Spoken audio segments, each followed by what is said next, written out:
practiced. As far back as the 1920s, when he began as FBI director, Hoover had gone after persons like Marcus Garvey. Garvey's organization, the Universal Negro Improvement Association, had a membership numbering in the millions, and somehow Hoover found this threatening and worthy of surveillance and undermining attempts. Garvey's influence had been international and had drawn world attention to America's treatment of black people. Paul Robeson was another who was viewed by Hoover as an enemy. This reporter has personally examined thousands of FBI, CIA, and other U.S. government agency documents that were kept on Paul Robeson. Robeson, like Garvey, had an international audience at his command, and he used that platform to denounce racism in the United States. Most importantly, however, were the questions raised by the State Department as to my political opinion. Here's a question of whether one who wants to sing and act can have, as a citizen, political opinion. And in attacking me, they suggested that when I was abroad, I spoke out against injustices to the Negro people in the United States. I certainly did.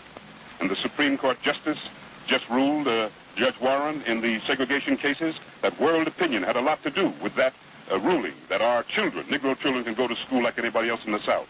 I'm very proud to have been a part of directing world opinion to precisely that condition. The second, that I fight for the independence of the colonial peoples of Africa. Bandung, the colored peoples of the world assembled and made it clear that nobody is going to tell them what to do. They're going to have the independence. I'm proud of that. When the 60s came, many factions of the civil rights movement had developed the same international perspective. Those of us living in the United States who see ourselves as, and who are in fact, you know, descendants of the Africans who were brought to this country, who were enslaved, and who were rebelling and revolting now against our oppressive condition, and we are concerned about Africa. We see Africa as our motherland, and we feel that we have a responsibility to speak with as much passion as any other African on this issue. The United States government says that change must come in South Africa through peaceful means.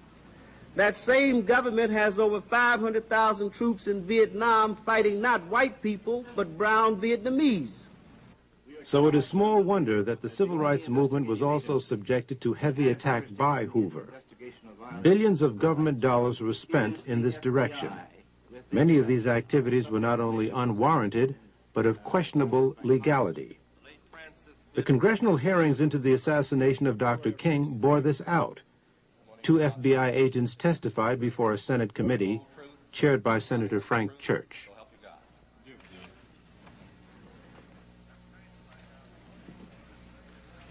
I'm trying to find out what it was that impelled some part of the FBI to pursue Martin Luther King with such an obsession.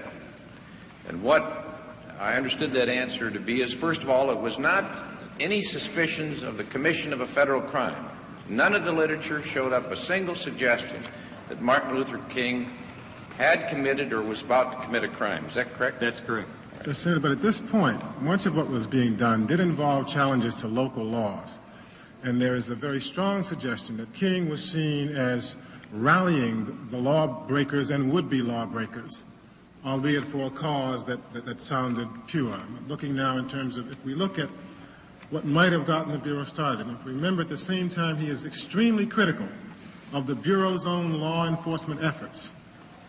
We see throughout these documents and the New Left documents that it is taboo to criticize the Bureau and particularly the director. Well, was he ever charged with fomenting violence? Did he ever participate in violence? Was it ever alleged that he was about to be violent? That was the very opposite of his philosophy, Senator. So that it was neither the fear of commission of a crime or the commission of violence. Was there any serious charge that he himself was a communist? No such charge ever was made. So that what was left then was a decision on the part of some persons or person within the FBI that he should nevertheless be pursued. And replaced. And the basis for that apparently was political.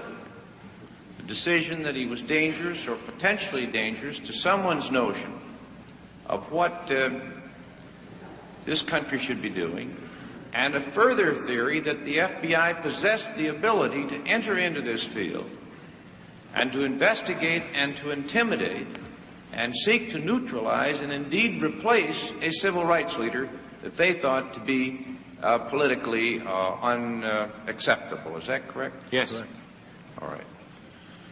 And the tactics they used apparently had no end.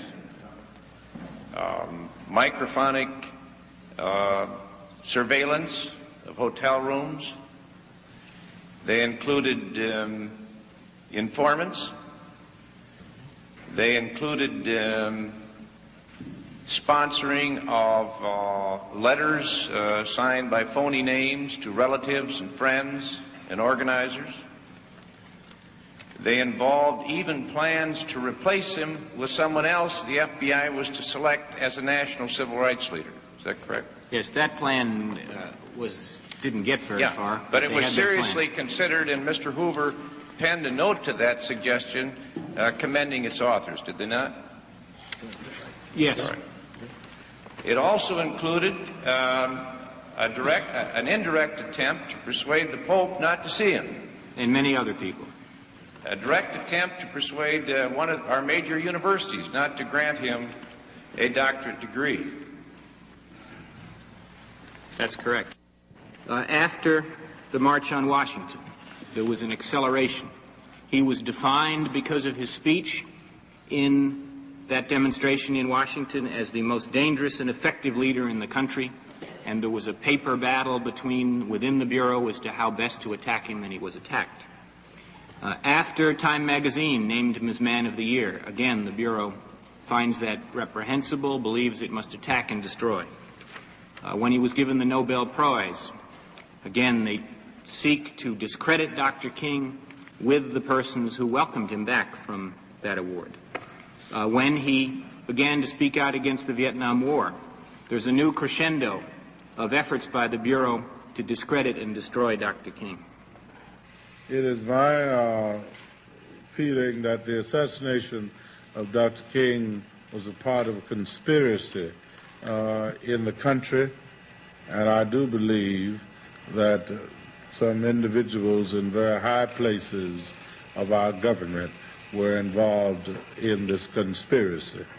And it is the same conspiracy that eliminated and destroyed President Kennedy, Senator Kennedy, Malcolm X, Medgar Evers, and so many other freedom and human rights individuals. I'm convinced that the government was involved at some level. I will never separate the conduct, the attitude of Hoover and the FBI from Dr. King's assassination. I never will do that. I think one of the most important things that come out in that investigation was that Martin Luther King in Memphis was in a white hotel, and the FBI admitted that they leaked to the press that Dr. King was staying in a white hotel instead of a black hotel, and it was that embarrassment that forced Dr. King to move into the Lorraine Hotel where he was killed. There are more questions regarding the FBI's role in the assassination of Dr. King. For example, why was Dr. King stripped of his protection just before he was killed in Memphis? Reporter Les Payne and myself interviewed police officer Ed Reddit of the Memphis Police Department, who told how he was mysteriously removed from his security post near Dr. King. However, later, his superior, Chief Holloman, denied doing so. Why do you feel you were pulled away from your assignment of surveillance that day? Why do you think they pulled you away? I think because whoever pulled the trigger, I could identify. When there were complaints from somebody,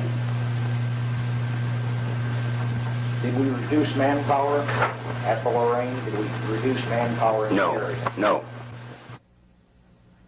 The attorneys general in 1965 had for 25 years authorized wiretaps in a fairly widespread fashion. This was just one. At the very most, the only thing I can think of that I would have done, but I didn't even do that, was go talk to Bob Kennedy and ask him about it. But Mr. Katzenbach, in whom I also had great confidence, without giving me the details, said that it was all right, that he had, that there were it was not being done anymore, it would not be done anymore, and that there was just nothing to worry about.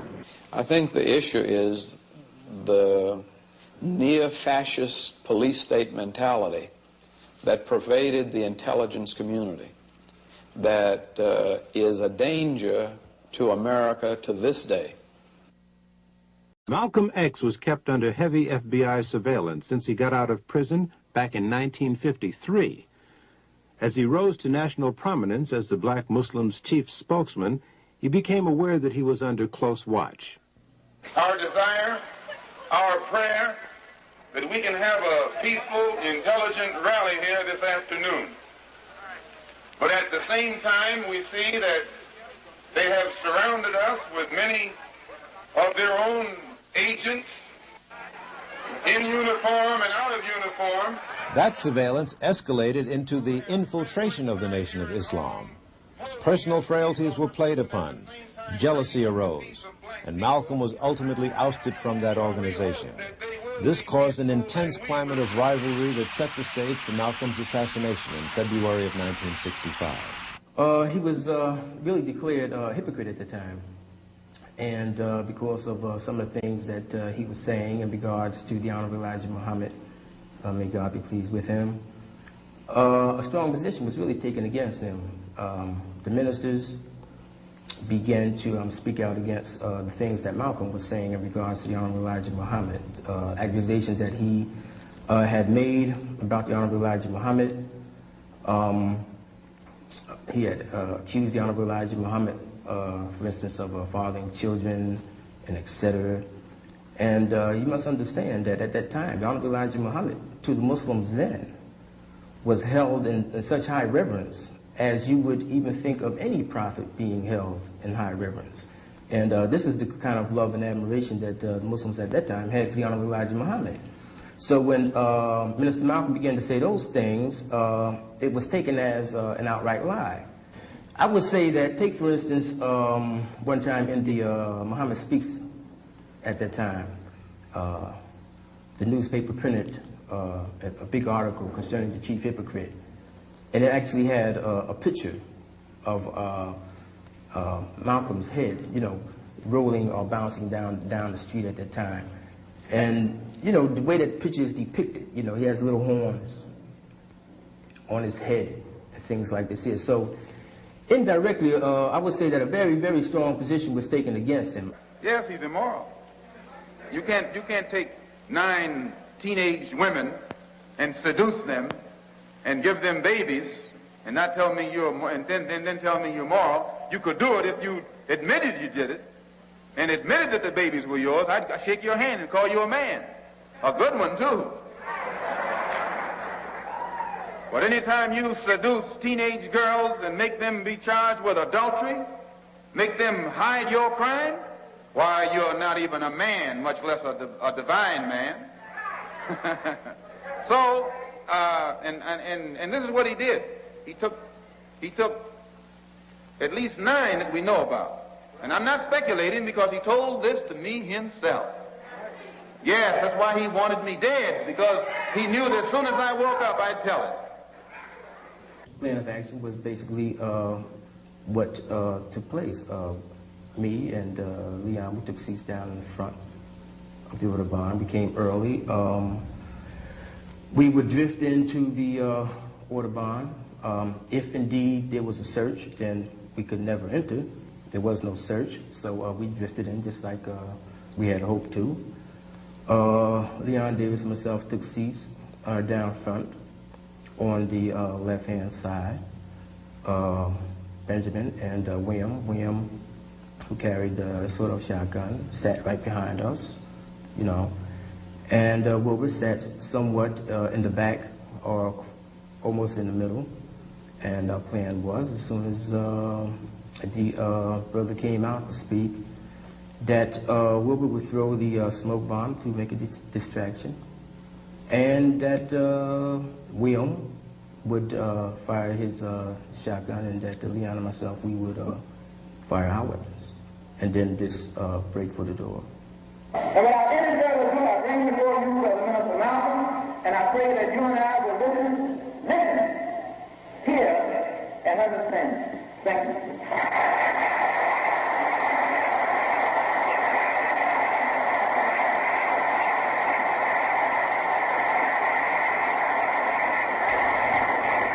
Salaam alaikum.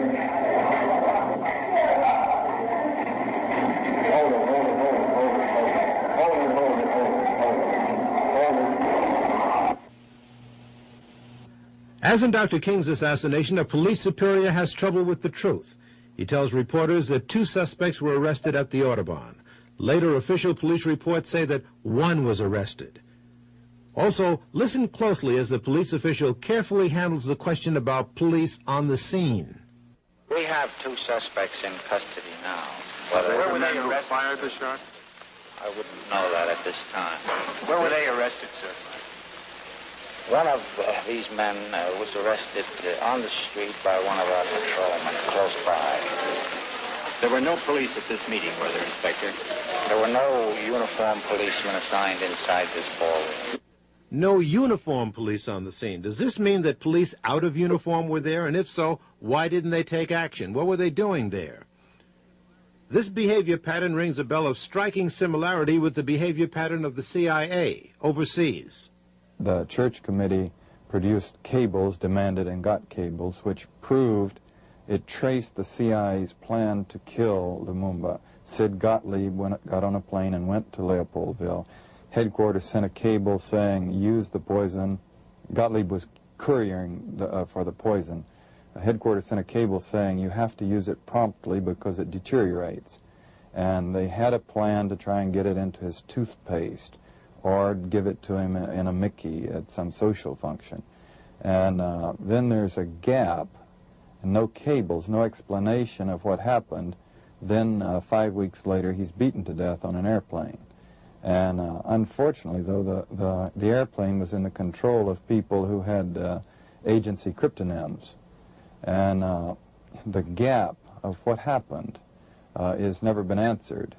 The men who were involved and were responsible obviously aren't speaking out, and there's no paper to prove anything. So perhaps the same tactics were used against the civil rights movement. Heavy infiltration of the ranks, spread the seeds of dissension, then step back and let the blood spill.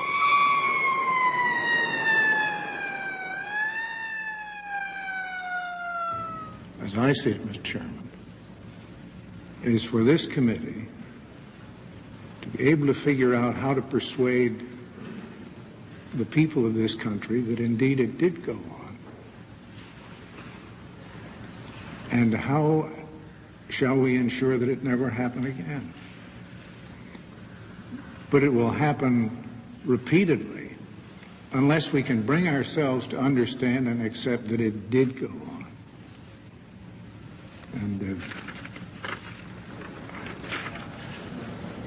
And I say that as one who worked as a United States attorney with the Bureau and have enormous respect for its capacities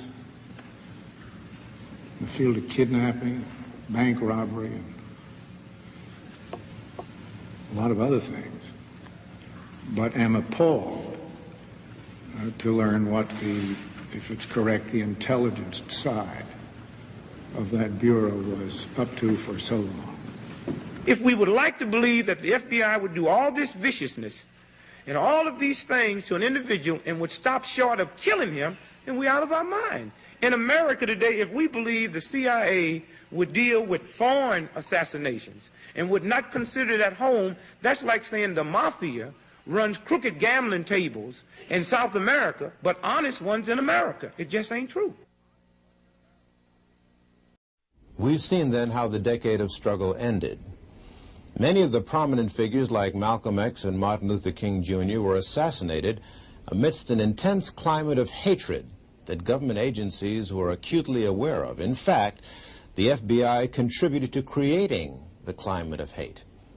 Moreover, the assassinations themselves appear to have been facilitated by an elaborate network of government and police agencies who were watching very closely every move that Malcolm X and Martin Luther King Jr. were making, and then at the same time they disappeared just as the assassinations occurred.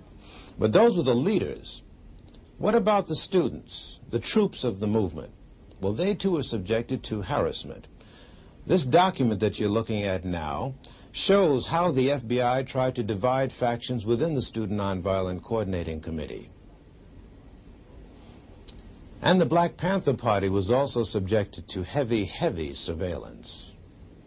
We knew the history of the FBI's infiltration tactics in other organizations, particularly the American Communist Party. There was already a record compiled that showed that the FBI was even in charge of various branches of the Communist Party. So we understood that police tactic of infiltration. There was a situation where, in a sense, the white racism was its own victim.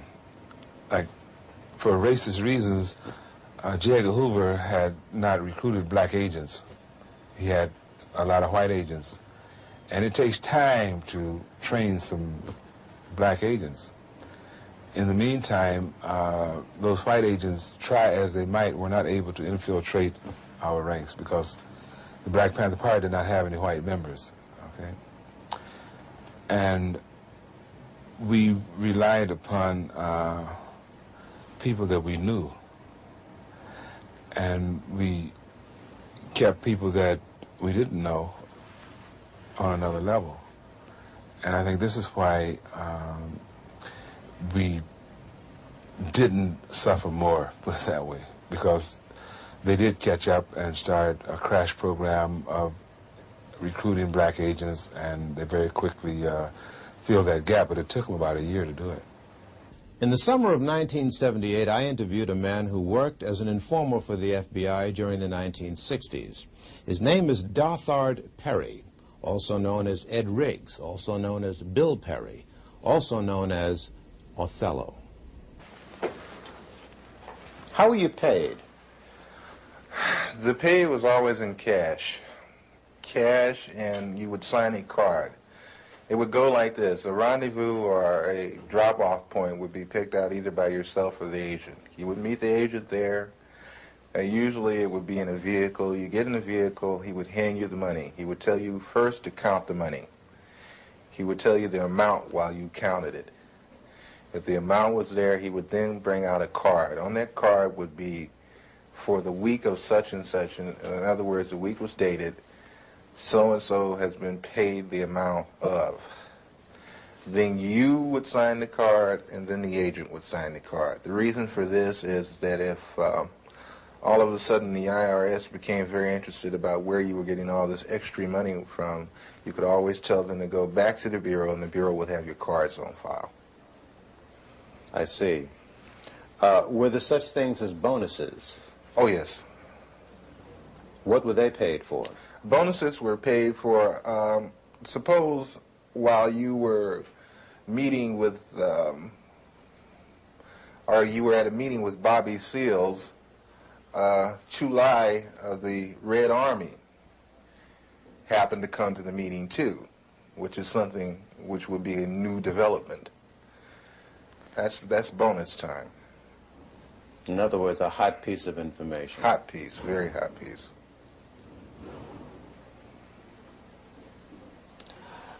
Did you ever suffer pangs of conscience? Quite a few times. Quite a few times. I still suffer pangs of conscience.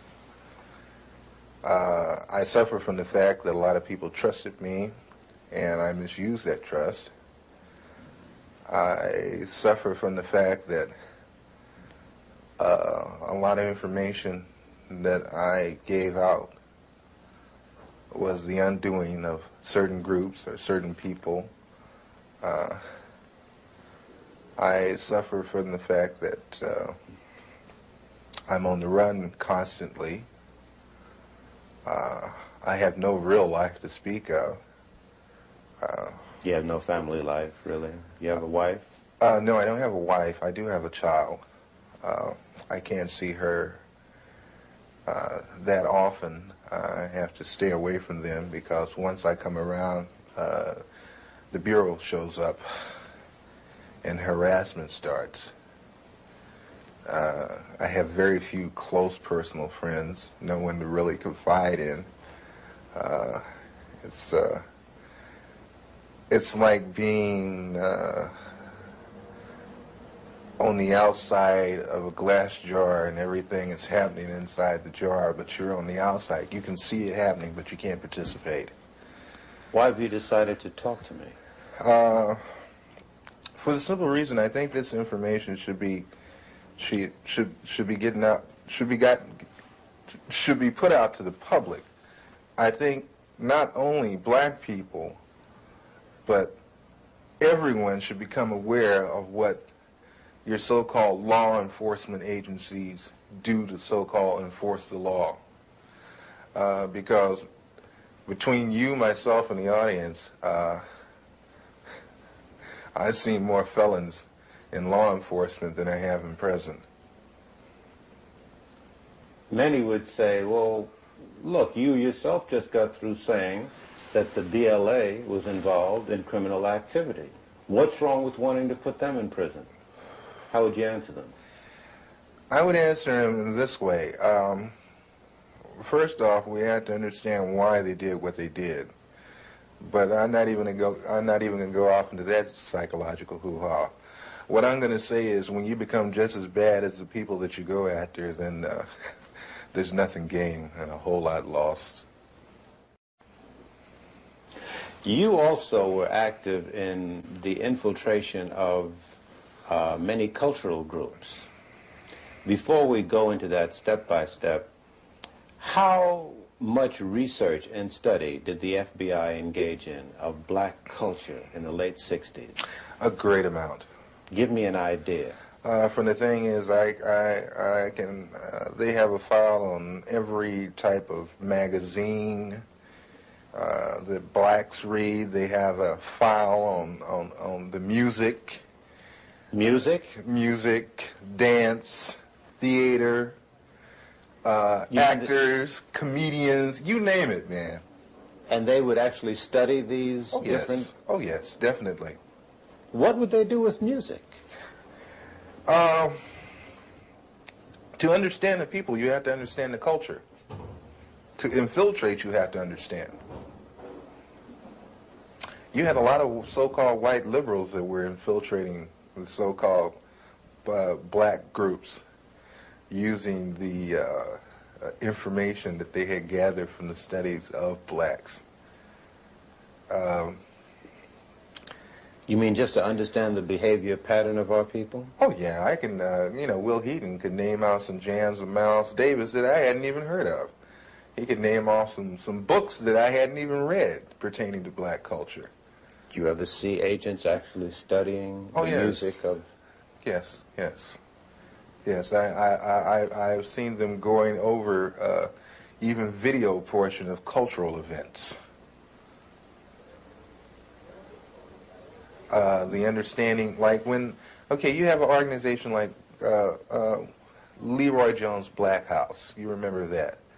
Okay, Leroy Jones's place, which was done on the thing of tribalism. That's where I first heard the word Kintu, Mantu, Huntu, Hentu. These words of the African continuum. I learned that from an agent. He ran it down to me. They make in-depth studies of the personalities of the people they're dealing with too, culturally. It always helps when it's a thing of you can take their culture and use it against them. How large would you say an extensive collection on our culture would you say the FBI has? Would you rate it as large as a particular library, like the Schomburg Library in Harlem? Or... I would rate it better. I would rate it better, and the fact is that they go into details that we probably would overlook. Will Heaton used to meet me in different places. You know, Will Heaton, that was one of my supervising agents. There is a certain bar in the Los Angeles area where people into black cultural things met, and Will Heaton used to meet me there. And he would go into very long and tiring conversations with some very articulate brothers about culture, African culture, and Afro-American culture. Tell me about some of the cultural organizations that you infiltrated and what you did. PASLA, Mafunde, Watts Writers Workshop, which they had. The Watts Writers Workshop? Yes. Watts Writers Workshop, which was one of the oldest established black writers workshop. That place was burned down. Yeah.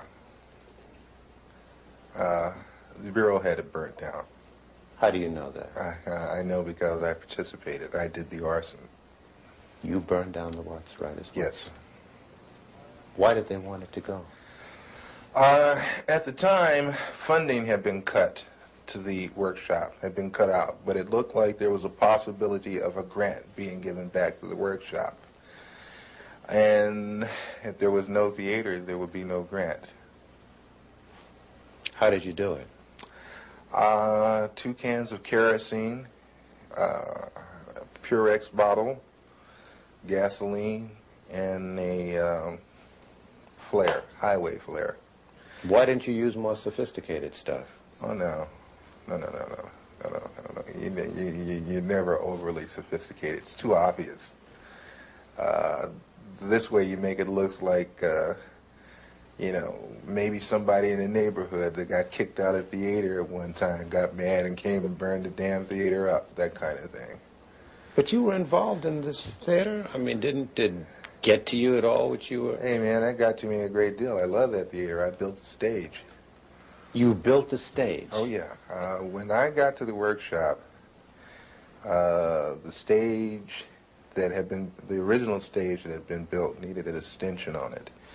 The original part of the stage was in terrible condition. They had no lighting system. I put the lighting system in myself. I put the stage in myself. And that was a stage, man. And that was a theater. It's a nice theater. Who was the director of that workshop? Harry Dolan. Harry Dolan.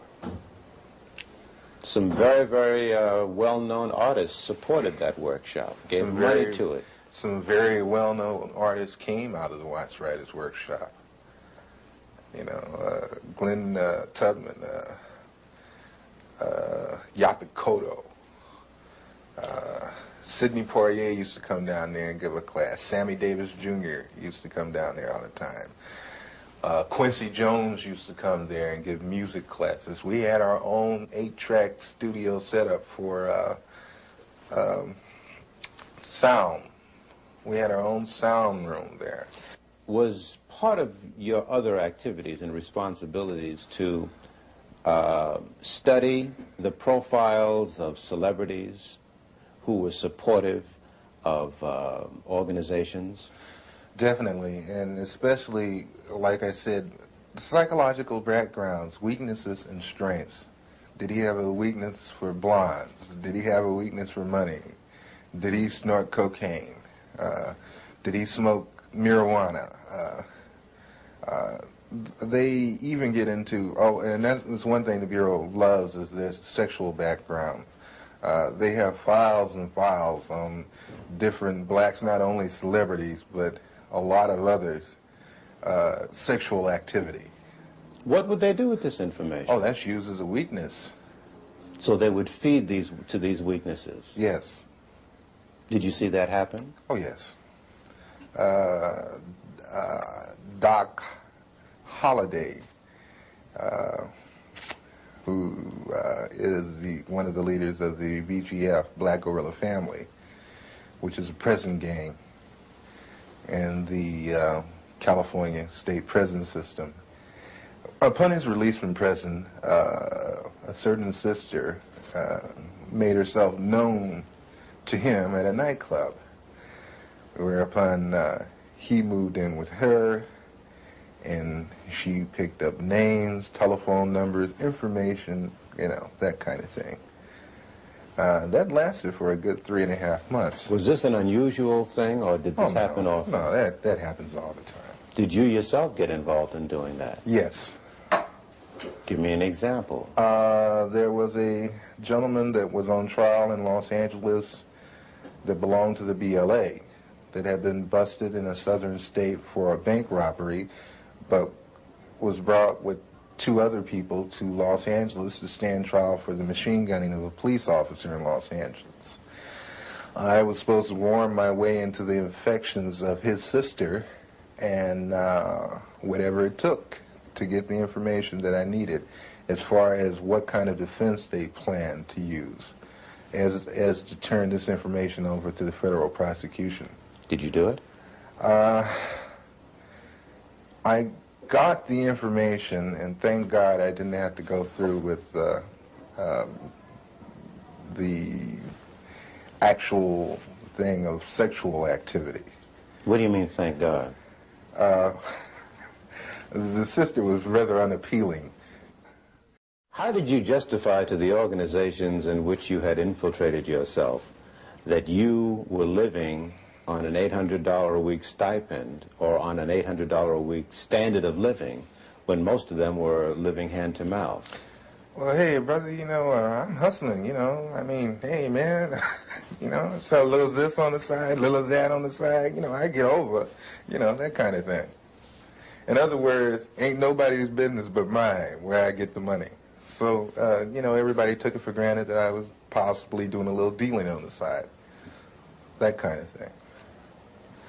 Then also, everybody liked me for the simple reason that I would do things that I didn't have to do. I would go out of my way. You know, like Mafunde would have a pageant and they needed someone to do the sound setup for him, and I'd say, of course, I'll do it for you. You know, that kind of thing. I was very well liked at one time in the community. Would you say to American citizens that this situation of surveillance and infiltration continues to this day? Oh, yes. On the dimension that you experienced? Probably much larger by now. Larger? Oh, yeah. Let me put it to you like this. Each year, everything gradually escalated up more and more. So I figure when I left, it didn't stop escalating. As they say, one monkey does not stop anybody's show. You mentioned Sammy Davis Jr., who at one time, it was reported, gave money to the Black Panther Party, I believe. Were you ever assigned to look into that? Yes, I was told to try to get as close to Mr. Davis or to anyone in his office as I could. I used to go up and have real chit-chat, chummy conversations with his personal secretary, Ann, at the 9000 building on Sunset. And I used to bring a Portapak video camera, and I used to go around and I would videotape the whole office. You mean celebrities would be coming into his office and you'd film them freely? Oh, yeah. Didn't they question that? I'm from the Ross Writers Workshop. Yeah, right on, brother, you know, that kind of thing. No questions asked. Same thing with the NAACP Image Awards. You know, they were very interested in people like Sammy Davis Jr. There was another black in Los Angeles that they were very interested in because, not Los Angeles, but in Sacramento, Nathaniel Colley, who's attorney for the NAACP. And I know Nat.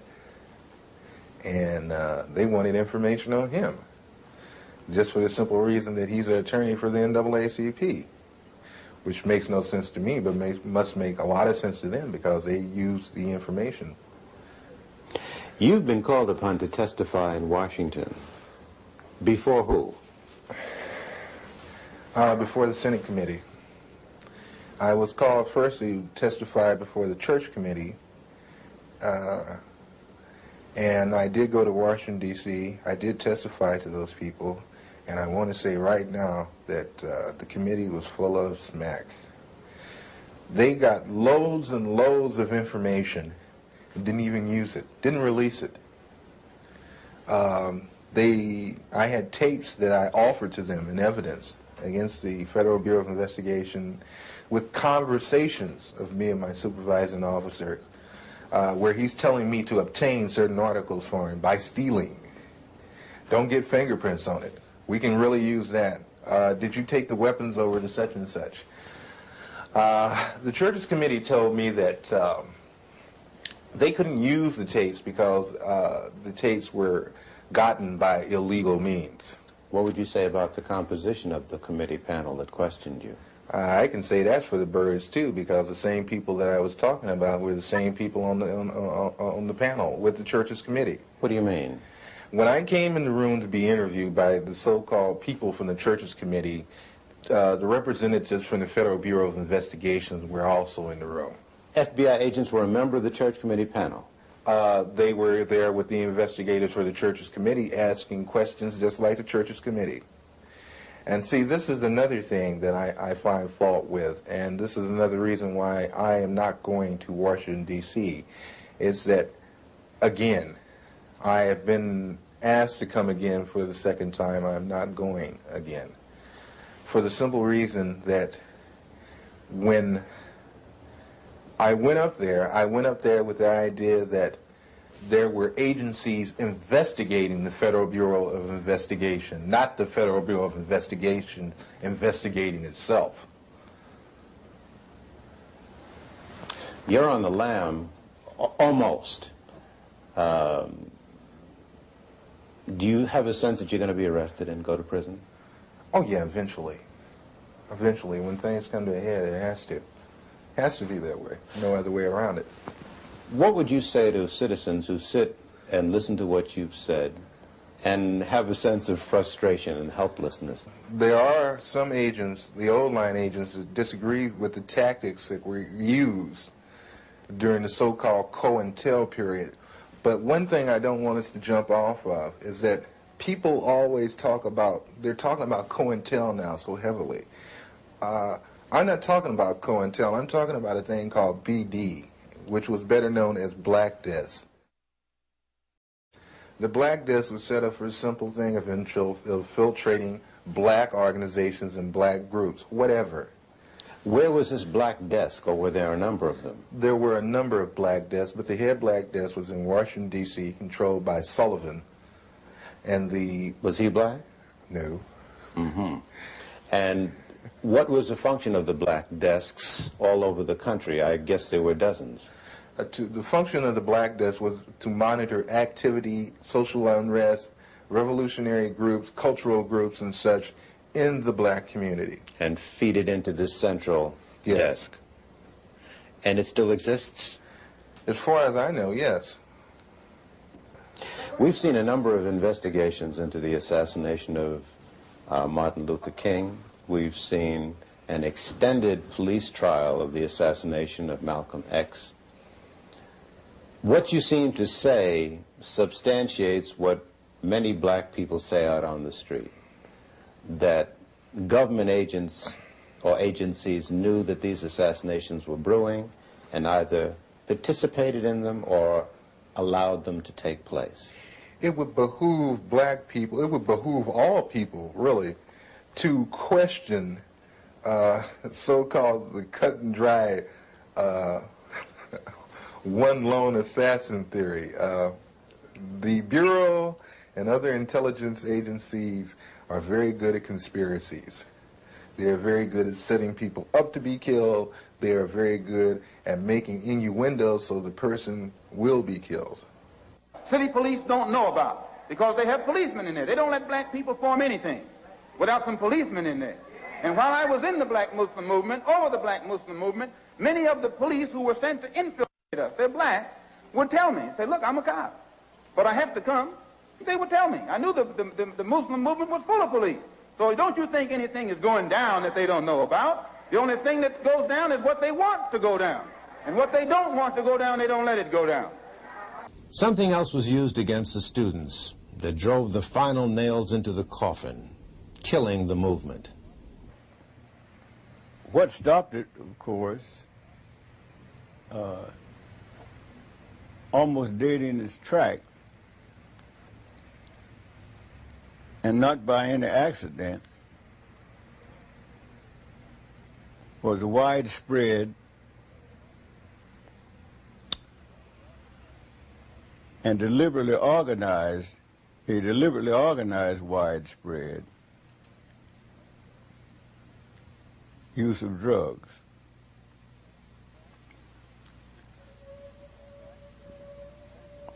The fact that a decision was made, and I think most of you are familiar with the broadcast of the mafia defector who went on public media to declare what happened and outline in great detail the great plan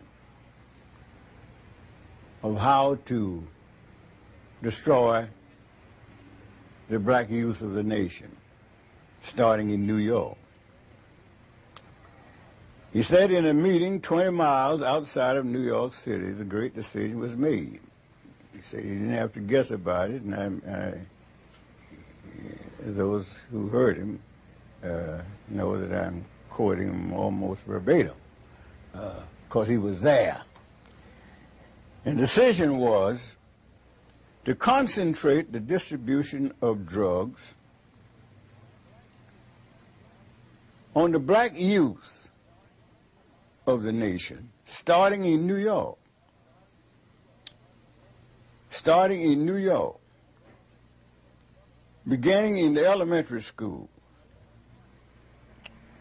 and that to punish, even on the pain of death,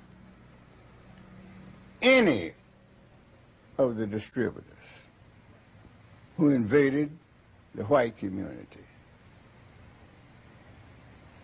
or predominantly white schools. That New York and other large cities were to be divided up into districts. The district commander, black, was to be given any kind of car he wanted, Mercedes, Rolls Royce, anything, because this would be a part of the sales pitch. Said blacks just love fine cars, and he'd drive around through the community in his fine car, and some of his key assistants, and he'd be identified, he'd be known, and that sort of stuff. And so the stories, I'm not going any further into it. But thus it began, and the spread over the country.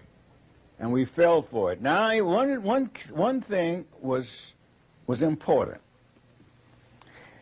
That the thing to attract the blacks, more than any other thing, more than the drug itself, but to spread the word, have a number of key young people in it, and spread the word that this is the end thing. So that'll get them. Just say it's the end thing, and they'll brave the fires of hell to be a part of the end thing. So that's our story of the decade of struggle. We put together this film to pay particular homage and tribute to the extraordinary young people of that era. And we give the story to our young people of today in particular, in the hope that they'll stop and think about much of the negativism that they're caught up in nowadays, and try to understand why. I did